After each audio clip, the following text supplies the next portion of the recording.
चलिए, hello everyone. तो आज हम बात करने वाले हैं क्लास 7 मैथ का एक चैप्टर है जिसका नाम है ट्रायंगल्स एंड इट्स प्रॉपर्टीज। आज हम बात करने वाले हैं ट्रायंगल्स के बारे में और इनके क्या क्या प्रॉपर्टीज होते हैं। ठीक है, तो देखा जाए तो अगर एक ट्रायंगल की बात करें तो ए triangle is that polygon which is bounded by 3 line segments. याद रखना है कि एक ट्रायंगल एक ऐसे पॉलीगॉन होते हैं, आपने पॉलीगॉन के बारे में पढ़ा होगा, रेगुलर पॉलीगॉन, इरेगुलर पॉलीगॉन। तो ये एक क्लोज कर्व होते हैं। जो ट्रायंगल होते हैं वो क्या होते हैं, एक क्लोज पॉलीगॉन होते हैं। याद रखना है triangle is that polygon which is bounded by 3 line segment. A triangle is that polygon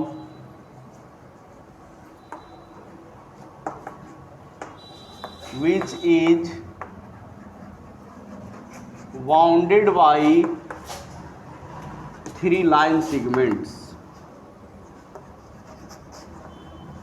याद रखना है कि एक ऐसा पॉलीगॉन की बात करें तो आपको पता होगा कि पॉलीगॉन कॉन्टेन 3 और मोर देन 3 साइड्स। एक जो पॉलीगॉन होते हैं उसमें 3 साइड्स होते हैं या फिर 3 से ज़्यादा साइड्स होते हैं। जैसे ट्रायंगल हो गए, रेक्टेंगल हो गए, पेंटागोन हो गया, हेप्टागोन हो गए, ऑक्टागोन हो गया, हेक्सागोन हो गए। तो इस तरीके से याद रखना कि ट्रायंगल जो होता है एक सिंपल पॉलीगॉन होते हैं जिसमें 3 लाइन सेगमेंट होता है। या polygon is that A triangle is that polygon which is bounded by 3 line segments। याद रखना है।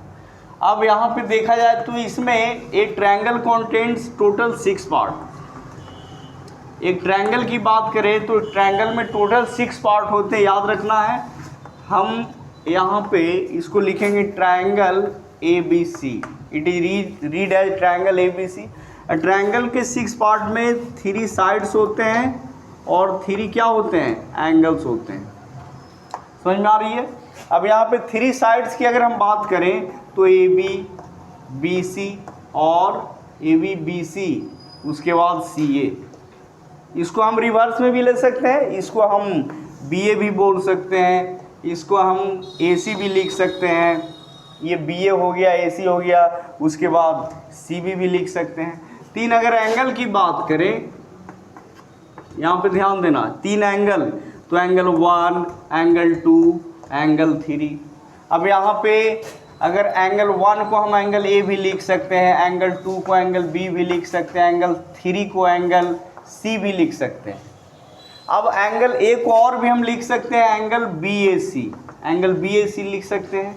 उसके बाद एंगल B की बात करें तो एंगल B को एंगल ABC लिख सकते हैं। एंगल C की बात करें तो एंगल ACB लिख सकते हैं इसको, ठीक है ना।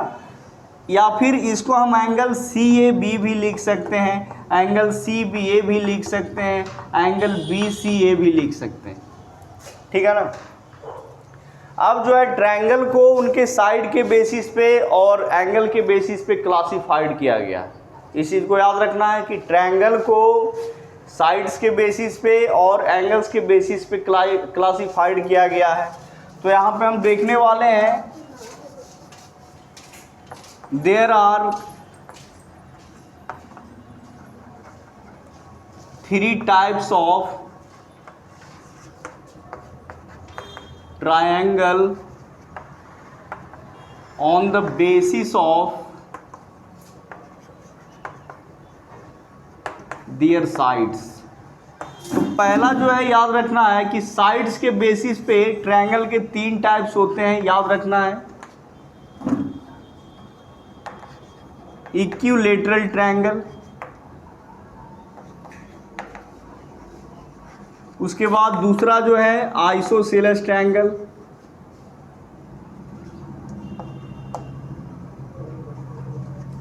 उसके बाद स्केलिन ट्रायंगल। अब यहाँ पे ध्यान देना कि equilateral triangle is that triangle in which all sides are equal. Equilateral triangle जो होते हैं एक ऐसा ट्रायंगल होता है जिनमें तीनों साइड क्या होता है, इक्वल होता है। Isosceles triangle is that triangle in which any 2 sides are equal. Any 2 sides are equal. Scalene triangle की अगर बात करें तो इसमें all sides are different. Scalene triangles is that triangle in which all sides are different, यानी सभी side के length का मैग्नीट्यूड अलग अलग होता है। आइसोसेलेस में ट्रायंगल के कोई भी दो साइड इक्वल हो सकते हैं। इक्विलेटरल ट्रायंगल में ट्रायंगल के तीनों साइड क्या होते हैं, इक्वल होते हैं। इस चीज़ को याद रखना है। चलिए तो यहाँ पे हम देखने वाले हैं types of triangle on the basis of their sides. Sides के दृष्टिकोण से, साइड्स के बेसिस पे ट्रायंगल को तीन कैटेगरी में कैटेगराइज किया गया है, जिसे हम कहते हैं equilateral triangle, isosceles triangle, scalene triangle. तो equilateral triangle is that triangle in which all sides are equal. Equilateral triangle ऐसा होता है जिनमें तीनों साइड्स क्या होते हैं, इक्वल होते हैं। It means A B is equal to A C is equal to B C, यानी तीनों साइड के लेंथ का मैग्नीट्यूड क्या रहेगा, सेम रहेगा। समझ में आ रही है। अगर मान लिया जाए कि प्रत्येक साइड जो है 6 सेंटीमीटर का है, तो पर यहाँ पे तीनों साइड क्या हो जाएंगे, 6 सेंटीमीटर का हो जाएगा। आइसोसेलेस ट्रायंगल में ऐसा नहीं होता। आइसोसेलेस ट्रायंगल में कोई भी दो साइड इक्वल होते हैं, बट थर्ड साइड इक्वल नहीं होता। आइसोसेलेस ट्रायंगल हमने यहाँ पे लिया ट्रायंगल पी क्यू आर, जिनमें P Q is equal to P R. Isosceles triangle में कोई भी दो साइड इक्वल होते हैं, उसे हम आइसोसेलेस ट्रायंगल कहते हैं। अगर स्केलिन ट्रायंगल की बात की जाए तो इनमें all sides are different. Scalene triangle is that triangle in which all sides are different. इनमें सभी साइड्स अलग अलग होते हैं, इनका मैग्नीट्यूड सबका अलग अलग होता है। अगर ये 10 है, 11, 12, मतलब सभी साइड्स का लेंथ क्या होते हैं, अलग अलग होते हैं। इस चीज़ को याद रखना है। ऑल साइड्स आर डिफरेंट का मतलब कि इनके साइड्स के लेंथ का जो मैग्नीट्यूड होगा वो सबका क्या होगा, अलग अलग होगा। बात समझ में आ रही है ना। तो इस इक्विलेटरल ट्रायंगल में तीनों साइड्स इक्वल, आइसोसेलेस ट्रायंगल में कोई भी दो साइड्स इक्वल, और स्केलिन ट्रायंगल में ऑल साइड्स आर डिफरेंट। सभी साइड जो होते हैं वो अलग अलग होते हैं। अब हम यहाँ पे ट्रायंगल को देखेंगे, ट्रायंगल को क्लासिफाइड करेंगे उनके एंगल्स के बेसिस पे। एंगल्स के बेसिस पे ट्रायंगल को क्लासिफाइड किया गया है। Acute angle triangle, obtuse angle triangle, और यहाँ पे राइट एंगल ट्रायंगल। तो याद रखना है, जो एक्यूट एंगल ट्रायंगल होते हैं वैसे ट्रायंगल जिनमें उस ट्रायंगल के प्रत्येक एंगल एक्यूट हो, यानी प्रत्येक एंगल का वैल्यू 0 से बड़ा होगा, 90 से छोटा होगा। एक्यूट एंगल का मतलब क्या होता है, acute angle is that angle which is greater than 0 degree but less than 90 degree. समझ में आ रही है ना।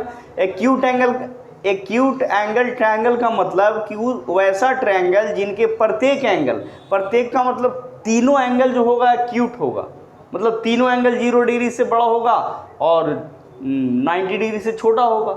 उस ट्रायंगल के प्रत्येक एंगल एक्यूट होंगे, प्रत्येक एंगल 0 से बड़ा, 90 से छोटा। ऑब्ट्यूज एंगल ट्रायंगल की बात करें तो वैसा ट्रायंगल जिनमें केवल एक एंगल ऑब्ट्यूज हो।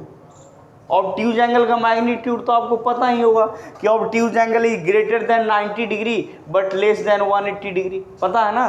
तो ऑब्ट्यूज एंगल ट्रायंगल जो होते हैं उनमें एक एंगल, उनमें सिर्फ एक एंगल 90 डिग्री से बड़ा होता है और 180 डिग्री से क्या होता है, छोटा होता है। इस चीज़ को याद रखना है। अब आप थोड़ा सा दिमाग लगाइए कि जब एक एंगल ऑब्ट्यूज है तो बाकी के दोनों क्या होंगे, एक्यूट होंगे, क्योंकि ट्रायंगल में तीनों एंगल का सम क्या होता है, 180 होता है by angle sum property of triangle. अब यहाँ पे हम बात करने वाले हैं राइट एंगल ट्रायंगल के। तो राइट एंगल ट्रायंगल उस ट्रायंगल को बोला जाता है जिस ट्रायंगल का एक एंगल 90 डिग्री के बराबर हो। तो हमने यहाँ पे ट्रायंगल ए बी सी लिया जिसमें angle B is equal to क्या है, 90 डिग्री है। बात समझ में आ रही है ना। तो right angle triangle is that triangle in which one angle is equal to 90 degree. That triangle is called right angle triangle. समझ में आ रही है ना। तो इस तरीके से इसको देखना है।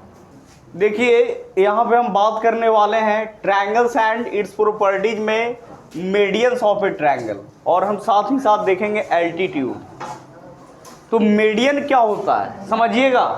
ट्रायंगल में मीडियन का एक इम्पॉर्टेंट रोल होता है। ये ट्रायंगल में एल्टीट्यूड्स का एक इम्पॉर्टेंट रोल होता है, याद कीजिए। मीडियंस हम कहते किसको हैं, तो अगर आपके पास एक ट्रायंगल है, चलो मान लो कि हमने ट्रायंगल ए बी सी लिया। याद रखिए ये जो मीडियन होता है, एक ट्रायंगल में टोटल 3 वर्टेक्स होते हैं। कितने वर्टेक्स होते हैं, 3 वर्टेक्स। तो ट्रायंगल के किसी भी एक वर्टेक्स से उस वर्टेक्स के अपोजिट साइड के मिड पॉइंट को मिलाने वाला जो लाइन सेगमेंट है उसी को हम क्या कहते हैं, मीडियन कहते हैं। फिर से एक बार, ट्रायंगल में टोटल 3 वर्टेक्स होते हैं, तो किसी भी एक वर्टेक्स से उस वर्टेक्स के अपोजिट साइड के मिड पॉइंट को मिलाने वाला जो लाइन सेगमेंट है उसी को हम क्या कहते हैं, मीडियन कहते हैं। अब मान के चलिए कि यहाँ पे हमने ट्रायंगल ए बी सी लिया है और बी सी का मिड पॉइंट डी है, उसके बाद ए सी का मिड पॉइंट ई है, ए बी का मिड पॉइंट एफ है, और किसी भी लाइन सेगमेंट का मिड पॉइंट अगर फाइंड करना हो तो उस लाइन सेगमेंट का परपेंडिकुलर बाइसेक्टर ड्रॉ कर दो। तो जो परपेंडिकुलर बाइसेक्टर ड्रॉ करोगे उस लाइन सेगमेंट को क्या करेगा, मिड पॉइंट पे इंटरसेक्ट करेगा। समझ में आ रही है ना? ये जो मीडियन होता है इसको ध्यान देना है कि ट्रायंगल के किसी भी एक साइड के मिड पॉइंट से उस साइड के अपोजिट वर्टेक्स, तो मान लो कि यहाँ हमने BC साइड लिया, अब BC का मिड पॉइंट D है, अब BC का अपोजिट वर्टेक्स A है, तो यहाँ से हम AD को ज्वाइन कर देंगे, तो ये पहला मीडियन। उसके बाद देखिए यहाँ से फिर हमने AC का मिड पॉइंट E लिया है और AC का अपोजिट वर्टेक्स क्या है, B है, तो इससे इसको ज्वाइन कर देंगे, तो ये मीडियन M1 हो गया, ये मीडियन M2 हो गया। तीसरा मीडियन देखिए वर्टेक्स C बच गया, और वर्टेक्स C के अपोजिट साइड कौन है, AB है। तो मीडियन होता क्या है, तो मीडियन जो होता है ट्रायंगल के किसी भी एक साइड के मिड पॉइंट से उस साइड के अपोजिट वर्टेक्स को मिलाने वाला लाइन सेगमेंट। तो हमने मान लो AB का मिड पॉइंट F लिया और AB का अपोजिट वर्टेक्स कौन है, C है, तो अब साइड AB के मिड पॉइंट से इसके अपोजिट वर्टेक्स C को ज्वाइन करेंगे तो ये कहलाएगा मीडियन 3। अब याद रखना है कि एक ट्रायंगल में टोटल 3 ही मीडियंस होते हैं। कितने मीडियंस होते हैं, 3 मीडियंस, और ये तीनों मीडियंस जिस पॉइंट पे एक दूसरे को इंटरसेक्ट करता है उस पॉइंट को हम बोलते हैं सेंट्रॉइड। उसको हम क्या बोलते हैं, सेंट्रॉइड। इसको याद रखना है। तो एक ट्रायंगल में कितने मीडियंस, 3 मीडियंस। मीडियंस होते क्या है जी, तो मीडियंस जो होते हैं वो ट्रायंगल के किसी एक वर्टेक्स से उस वर्टेक्स के अपोजिट साइड के मिड पॉइंट्स को मिलाने वाला जो लाइन सेगमेंट होता है उसी को हम क्या कहते हैं, मीडियंस कहते हैं। आप ट्रायंगल ले लो, यहाँ पे ट्रायंगल मान लो हमने यहाँ पे ले लिया PQR। मीडियंस ड्रॉ करना है तो किसी भी साइड का हम मिड पॉइंट ले लेते हैं। मान लो हमने साइड QR का मिड पॉइंट A ले लिया। अब इस मिड पॉइंट को इस साइड के अपोजिट वर्टेक्स, साइड QR के अपोजिट वर्टेक्स कौन है, P है, तो साइड QR के मिड पॉइंट से इसके अपोजिट वर्टेक्स P को जब ज्वाइन करेंगे तो ये एक मीडियन मिल जाएगा।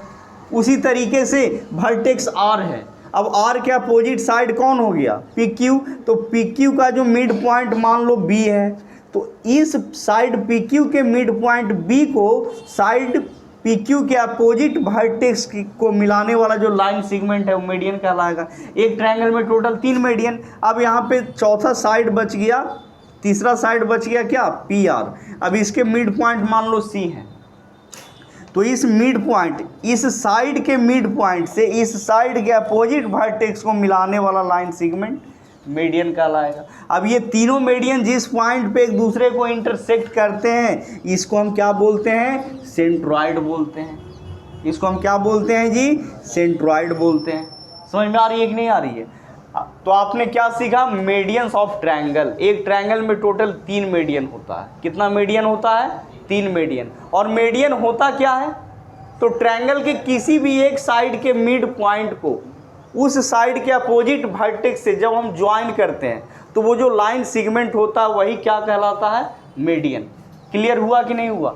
या हम ये कहें कि ट्रायंगल के किसी एक वर्टेक्स से उस वर्टेक्स के अपोजिट साइड को मिलाने वाला जो लाइन सेगमेंट है वो क्या कहलाता है, मीडियन कहलाता है। समझ में आ रही है?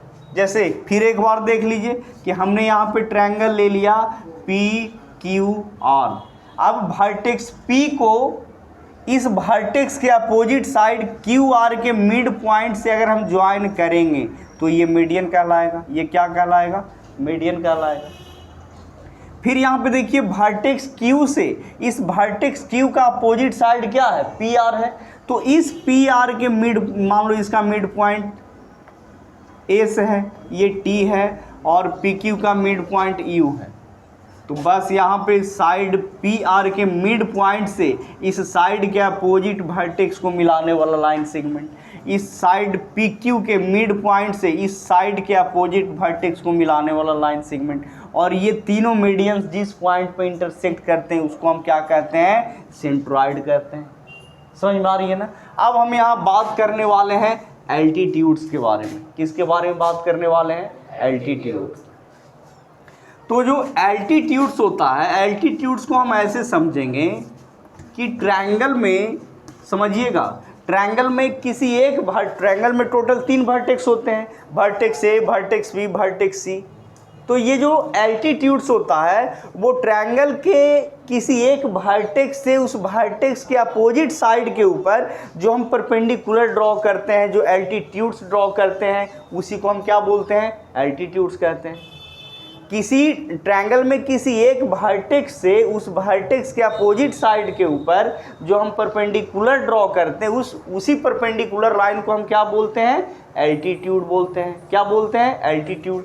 तो मान लो कि वर्टेक्स ए है और ए से हमने बी सी के ऊपर एल्टीट्यूड ड्रॉ किया, वर्टेक्स बी से इसके अपोजिट साइड ए सी के ऊपर एक एल्टीट्यूड ड्रॉ किया। फिर यहाँ पे देखिएगा वर्टेक्स सी से इसके अपोजिट साइड ए बी के ऊपर एल्टीट्यूड्स ड्रॉ किया। तो यहाँ पे मान लो ए डी हो गया, ये बी हो गए, और यहाँ से सी एफ हो गया।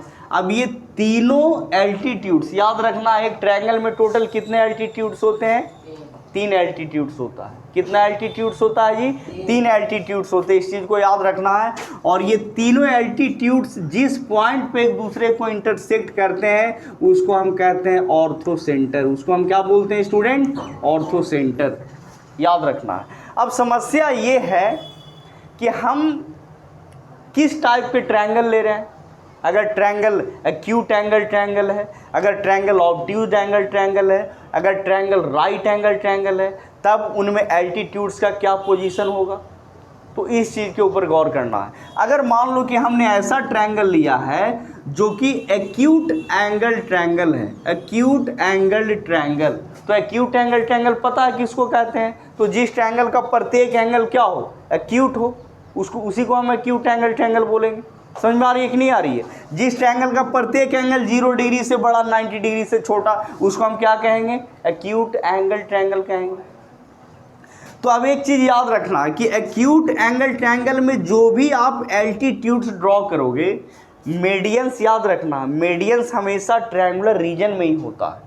इस चीज़ को याद रखिएगा, जो मेडियंस होते हैं वो हमेशा ट्रायंगुलर रीजन में ही होता है। लेकिन ये जो एल्टीट्यूड्स होते हैं वो डिफरेंट ट्रायंगल के लिए डिफरेंट रीजन में होता है। जैसे अगर मान लो कि आपने एक्यूट एंगल ट्रायंगल लिया है, एक्यूट एंगल ट्रायंगल लिया है, तो इनके तीनों जो एल्टीट्यूड्स होंगे वो ट्रायंगुलर रीजन में ही होगा, वो अलग नहीं जा सकता है, वो ट्रायंगल के ही रीजन में आएंगे। ये देखिए, जैसे यहाँ पे मान लो कि हमने एक्यूट एंगल ट्रायंगल लिया, तो तीनों जो एल्टीट्यूड्स आप ड्रॉ करोगे ये ट्रायंगुलर रीजन में ही रहेगा। लेकिन अब आपने ले लिया ऑब्ट्यूज्ड एंगल ट्रायंगल। ऑब्ट्यूज्ड एंगल ट्रायंगल किसको कहते हैं जी, तो वैसा ट्रायंगल जिसका एक एंगल क्या हो, ऑब्ट्यूज हो, 90 डिग्री से बड़ा और 180 डिग्री से छोटा। तो चलिए हमने यहाँ पे इमेजिन किया कि हम जो एक ट्रायंगल ले रहे हैं इस तरीके से ए बी सी, और ये यहाँ पे हमने ऑब्ट्यूज एंगल ले लिया। ये क्या लिया, ऑब्ट्यूज एंगल। अब समझिए हमको एल्टीट्यूड्स ड्रॉ करना है, और एल्टीट्यूड्स होता क्या चीज़ है, तो एल्टीट्यूड्स ट्रायंगल के किसी एक वर्टेक्स से उस वर्टेक्स के अपोजिट साइड के ऊपर जो हम परपेंडिकुलर ड्रॉ करते हैं उसी को हम क्या कहते हैं, एल्टीट्यूड्स कहते हैं। अब जरा बात को समझिएगा कि अगर हम ए से बी सी के ऊपर परपेंडिकुलर ड्रॉ करना चाहें तो क्या ये परपेंडिकुलर होगा, ये 90 डिग्री है, कभी नहीं होगा। यानी अगर आप वर्टेक्स ए से साइड बी सी के ऊपर जो आप एल्टीट्यूड्स ड्रॉ करोगे तो ये ट्रायंगुलर रीजन के बाहरी एक्सटीरियर रीजन में आ जाए। देखिए यहाँ पे वर्टेक्स ए से हमने क्या किया, BC के ऊपर एल्टीट्यूड ड्रॉ किया, तो ये BC के बढ़े हुए भाग पे आके मीट कर रहा है कि नहीं कर रहा है। तो यहाँ पे देखिए, तो ये जो एल्टीट्यूड्स हैं ट्रायंगुलर रीजन के बाहर हुआ कि नहीं हुआ, समझ में आ रही है ना। अगर आप अब मान के चलिए कि हमको C से वर्टेक्स C से AB के ऊपर, अब इसको हटा देते हैं, वर्टेक्स C से हमको AB के ऊपर एल्टीट्यूड्स ड्रॉ करना है, तो यहाँ पे भी अगर एल्टीट्यूड्स हम ड्रॉ करेंगे तो जाहिर सी बात है कि ये एल्टीट्यूड जो होंगे AB के बढ़े हुए भाग मान लो P पे आके मीट करता है, और ये जो एल्टीट्यूड्स आप देख रहे हो ये एक्सटीरियर रीजन में हुआ कि नहीं हुआ। ट्रायंगुलर रीजन तो यही ना है जी, लेकिन ये एल्टीट्यूड्स क्या हो गए, ये एल्टीट्यूड्स ट्रायंगुलर रीजन के बाहर हो गया।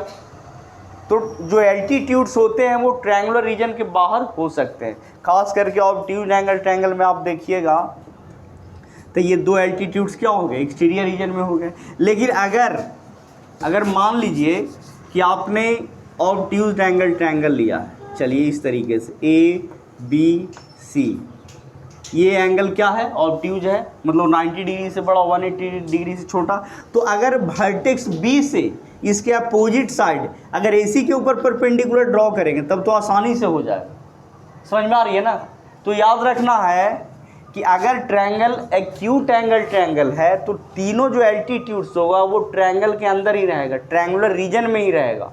लेकिन अगर ट्रायंगल ऑब्ट्यूज एंगल ट्रायंगल है तो उनके दो एल्टीट्यूड्स होंगे वो ट्रायंगुलर रीजन के बाहर में होगा, और एक एल्टीट्यूड्स जो होगा वो केवल ट्रायंगुलर रीजन में होंगे। बात समझ में आ रही है ना। जैसे इससे हमने एक एल्टीट्यूड ड्रॉ किया तो ट्रायंगल के बाहर रीजन में, इससे भी हमने ड्रॉ किया तो ये भी ट्रायंगुलर के बाहर रीजन में। आ रहा है कि नहीं आ रहा। अब समस्या ये है कि जब राइट एंगल ट्रायंगल रहे, अब समझिएगा, अब हम कौन सा ट्रायंगल ले रहे हैं, राइट एंगल ट्रायंगल।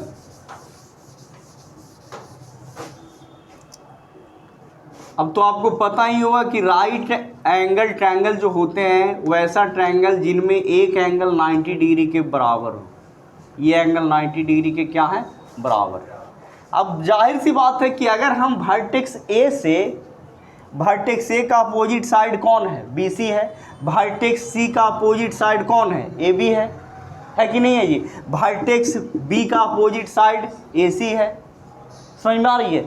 तो अगर आप वर्टेक्स A से साइड BC के ऊपर एल्टीट्यूड्स ड्रॉ करोगे तो ये तो यही हो जाएगा, यानी एक दूसरे को कोइंसाइड कर लेगा। अगर हम वर्टेक्स A से BC के ऊपर एल्टीट्यूड्स ड्रॉ भी करेंगे तो यही साइड खुद हो जाएगा। अगर हम वर्टेक्स C से साइड AB के ऊपर अगर एल्टीट्यूड्स ड्रॉ करें तो ये एल्टीट्यूड्स BC खुद हो जाएगा, यानी इनमें दो एल्टीट्यूड्स एक दूसरे को क्या करते हैं, कोइंसाइड करते हैं, समझ में आ रही है। लेकिन अगर हम वर्टेक्स B से इसके अपोजिट साइड BC के ऊपर जो एल्टीट्यूड्स ड्रॉ करेंगे तब देखिए यहाँ पे, यानी इनमें दो, अगर आप राइट एंगल ट्रायंगल ले रहे हो तो उनमें दो एल्टीट्यूड्स एक दूसरे को कोइंसाइड करेगा, मतलब साइडे के ऊपर आएगा, समझ में आ रही है। लेकिन तीसरा जो एल्टीट्यूड्स है जो मतलब राइट एंगल के अपोजिट, राइट एंगल से उसके अपोजिट साइड के ऊपर जो एल्टीट्यूड्स ड्रॉ करोगे वो केवल क्या रहेगा, ट्रायंगुलर रीजन में रहेगा, समझ में आ रही है ना। तो इस तरीके से आपने देखा कि अगर हम एक्यूट एंगल ट्रायंगल लेते हैं तो उसमें तीनों एल्टीट्यूड्स जो होगा क्या होगा, ट्रायंगुलर रीजन में होगा। अगर हम ऑब्ट्यूज एंगल ट्रायंगल लेते हैं तो उसमें दो जो एल्टीट्यूड्स होंगे वो ट्रायंगल के एक्सटीरियर रीजन में होगा, और एक जो एल्टीट्यूड्स होंगे वो केवल ट्रायंगुलर रीजन में होंगे, समझ में आ रही है ना। अगर हम राइट एंगल ट्रायंगल लेते हैं तो उसमें दो एल्टीट्यूड्स एक दूसरे को कोइंसाइड कर लेगा। अगर A से डालते हो तो ये साइड वही रह जाएगा, C से AB के ऊपर डालेंगे तो BC खुद हो जाएगा, और अगर वर्टेक्स B से राइट एंगल के सामने के साइड हाइपोटेनियस के ऊपर एल्टीट्यूड्स ड्रॉ करेंगे तो वो सिर्फ ट्रायंगुलर रीजन में आ जाएगा, समझ में आ रही है ना। तो इस तरीके से, और याद रखना है कि एक ट्रायंगल में टोटल 3 एल्टीट्यूड्स होते हैं। एल्टीट्यूड्स होता क्या चीज़ है जी, तो बस ट्रायंगल के किसी एक वर्टेक्स से उस वर्टेक्स के अपोजिट साइड के ऊपर जो हम परपेंडिकुलर ड्रॉ करते हैं उसी को हम क्या कहते हैं, एल्टीट्यूड्स कहते हैं। एक ट्रायंगल में टोटल 3 एल्टीट्यूड्स होते हैं, और ये तीनों एल्टीट्यूड्स जिस पॉइंट पे एक दूसरे को इंटरसेक्ट करते हो उस पॉइंट को हम कहते हैं ऑर्थो सेंटर, समझ में आ रही है जी। मीडियन, एक ट्रायंगल में टोटल 3 मीडियन होते हैं, याद रखना है मीडियन हमेशा ट्रायंगुलर रीजन में ही होगा, बट एल्टीट्यूड्स ट्रायंगुलर रीजन में हो भी सकते हैं और नहीं भी हो सकते, ये डिपेंड करता है कि किस टाइप का आपने ट्रायंगल लिया। एक और फिर से हम आपको बतलाना चाहेंगे कि मीडियन जो होता है वो किसी ट्रायंगल के वर्टेक्स और उस वर्टेक्स के अपोजिट साइड के मिड पॉइंट को मिलाने वाला लाइन सेगमेंट मीडियन कहलाता है। एक ट्रायंगल में टोटल 3 मीडियंस होते हैं और ये तीनों मीडियंस जिस पॉइंट पे एक दूसरे को इंटरसेक्ट करते हैं उस पॉइंट को हम सेंट्रॉइड बोलते हैं। एल्टीट्यूड्स की अगर बात करें तो ट्रायंगल में जो एल्टीट्यूड्स होते हैं वो ट्रायंगल के किसी एक वर्टेक्स से उस ट्रायंगल के अपोजिट साइड के ऊपर जो हम परपेंडिकुलर ड्रॉ करते हैं उसी को हम क्या बोलते हैं, एल्टीट्यूड्स बोलते हैं। ये एल्टीट्यूड्स ट्रायंगुलर रीजन में हो भी सकते हैं और नहीं भी हो सकते हैं, ये डिपेंड करता है टाइप्स ऑफ ट्रायंगल के ऊपर। अगर आपने ट्रायंगल एक्यूट एंगल ट्रायंगल लिया है तो जितने भी एल्टीट्यूड्स होंगे वो सभी ट्रायंगुलर रीजन में होंगे। अगर आपने ट्रायंगल ऑब्ट्यूज एंगल ट्रायंगल लिया है तो उसमें 2 एल्टीट्यूड जो होंगे वो ट्रायंगुलर रीजन के बाहर रीजन में होगा। अगर आपने राइट एंगल ट्रायंगल लिया है तो उसमें 2 जो एल्टीट्यूड्स होंगे एक दूसरे को क्या कर लेंगे, 2 एल्टीट्यूड्स कोइंसाइड कर लेंगे प्रत्येक साइड को, और एक जो एल्टीट्यूड्स होगा जो कि हम राइट एंगल से राइट एंगल के अपोजिट साइड के ऊपर जो ड्रॉ करेंगे वो सिर्फ क्या हो जाएंगे, ट्रायंगुलर रीजन में हो जाएगा। ट्रायंगल में टोटल 3 एल्टीट्यूड्स होते हैं, ये तीनों एल्टीट्यूड्स जिस पॉइंट पे एक दूसरे को इंटरसेक्ट करते हैं उस पॉइंट को हम कहते हैं ऑर्थो सेंटर। समझ में आ रही है ना। तो इस तरीके से टॉपिक आपका कवर हो गया। चलिए तो हम यहाँ पे एक थ्योरम प्रूव करने वाले हैं। थ्योरम का मतलब होता है कि ये theorem is that which require से प्रूव, जिसे प्रूफ की रिक्वायरमेंट हो, जिसे साबित करने की ज़रूरत पड़े, उसको हम क्या कहते हैं, थ्योरम। जैसे यहाँ पे हम बात करने वाले हैं कि एक ट्रायंगल में तीनों एंगल का सम जो होता है 180 डिग्री के बराबर होते हैं। तो यहाँ पे दिया हुआ है एक ट्रायंगल ए बी सी जिनमें हमको प्रूव करना है कि angle A plus angle B plus angle C is equal to 180 degree. तो गिवन में देखिए ए ट्रायंगल ए बी सी, एक ट्रायंगल क्या है, ए बी सी है। अब हमको प्रूव क्या करना है, तो यहाँ पे मान लीजिए इसको एंगल 1 मान लेते हैं, इसको 2 मान लेते हैं, इसको 3 मान लेते हैं। हमको प्रूव करना है angle 1 plus angle 2 plus angle 3 is equal to कितना, 180 डिग्री। अब यहाँ पे हम क्या करेंगे, कंस्ट्रक्शन करेंगे, लिखेंगे थ्रू ओ, ओ से होकर through O draw a line L. चलो लाइन एल हमने ड्रॉ किया, draw a line L which is parallel to B C, which is parallel to B C. समझिए क्या दिया हुआ है, एक ट्रायंगल ए बी सी दिया हुआ है, समझ में आ रही है। हमको प्रूव करना है angle 1 plus 2 plus 3 is equal to कितना, 180 डिग्री। समझ में आ रही है ना। अब हमने कंस्ट्रक्शन में क्या किया कि थ्रू ओ नहीं, थ्रू ए कर दीजिए, यहाँ पे ए ना है, ए से हमने क्या किया, BC के पैरेलल एक लाइन ड्रॉ किया। समझ में आ रही है। अब इसको हम समझने के लिए मान लेते हैं एंगल कितना, 5, और इसको कितना मान लेते हैं, 6, या 1 2 3 लिए हो तो इसको 4 ले लो और इसको 5। अब यहाँ पे हम क्या करेंगे, इसको प्रूफ करेंगे। अब यहाँ पे देखिए लिख सकते हैं कि line L parallel to BC and AB is a transversal. AB क्या है जी, ट्रांसवर्सल है। तो हम क्या लिख सकते हैं, लिख सकते हैं angle 2 is equal to angle 4, angle 2 is equal to angle 4 लिख सकते हैं। अब फिर देखिए किस एंगल से हो गया बाबू, बाई अल्टरनेट इंटीरियर एंगल। अब यहाँ पे सिमिलरली अगर देखा जाए तो L पैरेलल BC, और यहाँ से देखिए AC क्या है, ट्रांसवर्सल है, तो एंगल 3 बराबर क्या हो जाएगा, हाँ, तो यहाँ से लिख सकते हैं angle 3 is equal to angle 5। ये भी किस से, बाई अल्टरनेट इंटीरियर एंगल से। समझ में आ रही है ना। अब मान लो इसको हमने फर्स्ट ले लिया और इसको हमने सेकंड ले लिया। अब यहाँ से देखिए adding equation first and second, adding equation first and second. First और सेकेंड को ऐड कर रहे हैं, तो angle 2 plus angle 3 is equal to angle 4 plus angle 5। Clear हो रहा है कि नहीं हो रहा है जी? अब ये इक्वल में इक्वल जोड़ेंगे तो इक्वल ही रहेगा। जैसे मान के चलिए कि इधर भी 100 है, इधर भी 100 है, तो इधर भी 20 हमने ऐड किया, इधर भी 20 ऐड किया, तो इधर भी 120, इधर भी 120। इक्वल में अगर इक्वल जोड़ेंगे तो इक्वल ही रहेगा। अब हम इधर क्या कर रहे हैं, adding angle 1 on both sides, दोनों तरफ एंगल 1 को ऐड करने पे, तो angle 1 plus angle 2 plus angle 3। देखिए एंगल 1 2 प्लस 3 तो है था, एंगल 1 जोड़े। इधर देखिए angle 1 plus angle 4 plus angle 5। अब देखिए angle 1 plus angle 2 plus angle 3 is equal to कितना, एंगल 1 4 और 5 का सम जो होगा 180 के बराबर होगा जी, क्योंकि एक लाइन के किसी एक पॉइंट के ऊपर जितने भी एंगल बनते हैं उनका सम कितना होता है, 180 डिग्री के बराबर होते हैं। बाई स्ट्रेट एंगल, ये तीनों का जो सम हो रहा है यहाँ पे लिख दीजिए by straight angle, by straight angle. तो इस तरीके से क्या हो गए, प्रूव हो गए। तो अभी अभी हमने प्रूव किया कि एक ट्रायंगल में तीनों एंगल का सम क्या होता है, 180 डिग्री के बराबर होते हैं। फिर देखिए हम बात करने वाले हैं कि एक ट्रायंगल में जो एक्सटीरियर एंगल होता है, वो एक्सटीरियर एंगल उस ट्रायंगल के दो अपोजिट इंटीरियर एंगल के सम के बराबर होते हैं। ये जो एंगल 4 होगा, एंगल 1 प्लस एंगल 2 के बराबर होंगे। समझ में आ रही है? ये जो एंगल 4 होगा, एंगल 2 प्लस एंगल 1 के बराबर होंगे। समझ में आ रही है कि नहीं आ रही है? तो यहाँ पे देखा जाए गिवन में, गिवन है ए ट्रायंगल ए बी सी, एक ट्रायंगल ए बी सी है। हमको प्रूव करना है, to prove angle 4 is equal to angle 1 plus angle 2।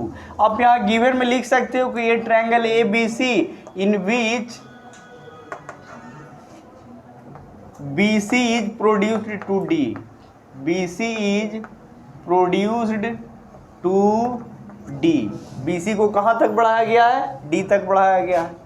तो हमें प्रूव करना है कि ये जो एक्सटीरियर एंगल बन रहा है, angle 4 is equal to angle 1 plus angle 2। समझ में आ रहा है? अब इसको हम क्या करेंगे, प्रूव करेंगे।